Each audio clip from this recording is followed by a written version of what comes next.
SIEM security incident and event management.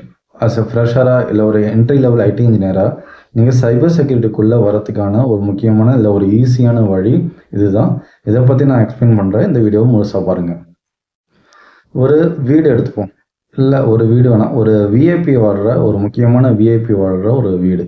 அந்த வீட்டை எப்படி பாதுகாக்கிறதுக்கு அவங்க செட்டப் வச்சுருப்பாங்க. முதல்ல அவங்க சிசிடிவி வச்சுருப்பாங்க. மூளை முடுக்கு எல்லாம் நடக்கிற விஷயங்கள் அதில் ரெக்கார்ட் ஆகிட்டே இருக்கும். ஸோ சிசிடிவி மூலமாக அந்த வீடு பாதுகாப்பாங்க.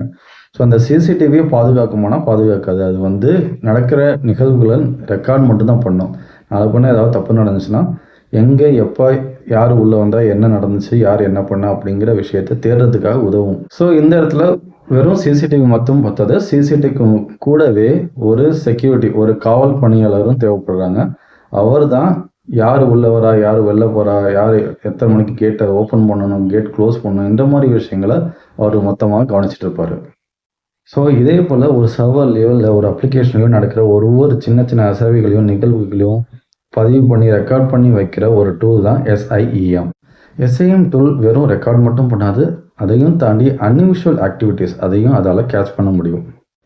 ஸோ அது எப்படின்னா, ஒரு எடுத்துக்காட்டுக்கு ராஜான ஒரு எம்ப்ளாயி இந்தியாவிலேருந்து ஒர்க் பண்ணுறாரு. காலையிலே 9 மணிக்கு லாகின் பண்ணி நைட்டு 7-8 மணி வரையும் ஒர்க் பண்ணுறது. இதுதான் அவருடைய தினசரி வழக்கம். இந்த தினசரி வழக்கத்தை இந்த SIEM டூல் ரெக்கார்ட் பண்ணி வச்சுக்கும். நாளை பண்ண திடீர்னு ஒரு நாள் இதே ராஜா ஜெர்மனிலேருந்தோ யூஎஸ்லேருந்தோ நைட்டு 3 மணிக்கு 4 மணிக்கு லாகின் பண்ண அட்டம் பண்ணுறாரு. ஸோ SIEM டூல் என்ன நினைக்குன்னா, இந்த யூசர் எப்போவுமே இந்தியா டைம் படி 9 to 7 தான் ஒர்க் பண்ணுவார்.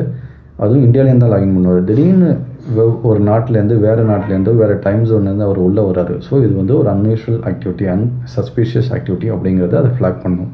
ஸோ இதோட SIEMோட வேலை முடிஞ்சிட்டானா இல்லை, இனிமேல் தான் முக்கியமான வேலைகளே இருக்குது.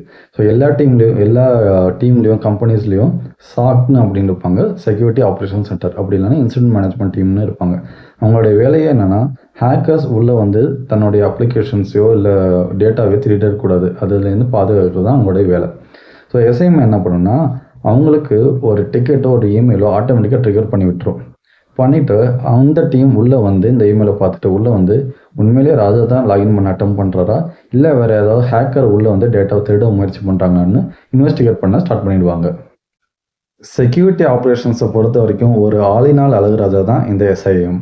இன்றைக்கி மார்க்கெட் நிலவரப்படி ரொம்ப பிரபலமான SIEM டூல்ஸ் நம்பர் 1 Splunk, அடுத்தது IBMோட QRadarங்கிற ஒரு டூல், 3வது எல்லா இடத்துலையும் இருக்கிற மைக்ரோசாஃப்ட் அவங்களுடைய ப்ராடக்டான Sentinel.